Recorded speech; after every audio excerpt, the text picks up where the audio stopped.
नमस्कार दोस्तों, स्वागत है आप सभी को फिर से एक न्यू वीडियो में। यदि आप चैनल पर नए हो तो चैनल को सब्सक्राइब करिए, बगल वाला जो घंटा का निशान है उसे भी दबा दीजिए।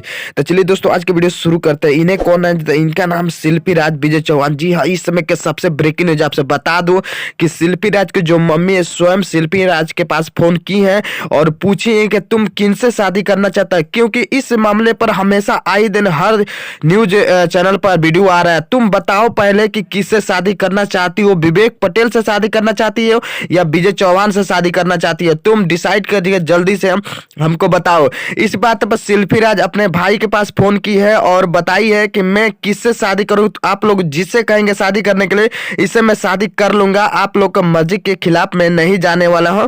आपसे बता दूं कि शिल्पी राज, आप लोग बताइए कमेंट करके किससे शादी करेगी तो अच्छा रहेगा। विवेक पटेल से शादी करना अच्छा रहेगा या विजय चौहान जो है इनसे शादी करना अच्छा रहेगा? आप लोग कमेंट करके जरूर बताइएगा। तो इसी वीडियो पर हम लोग और आगे बढ़ते हैं। तो शिल्पी राज की जो भाभी है स्वयं बताई है कि अगर तुम विवेक पटेल को बिल्कुल भूल चुकी हो तो विजय चौहान जो है इनसे शादी करने के लिए तुम राजी हो जाओ और जल्द से जल्द तुम्हारा शादी किया जाएगा। ऐसी अपडेट न्यूज देखने के लिए मेरे चैनल को आप लोग सब्सक्राइब करिए, बगल वाला जो घंटा का निशान है उसे भी दबा दीजिए ऐसे ही मजेदार वीडियो देखने के लिए। तो थैंक्स फॉर वॉचिंग।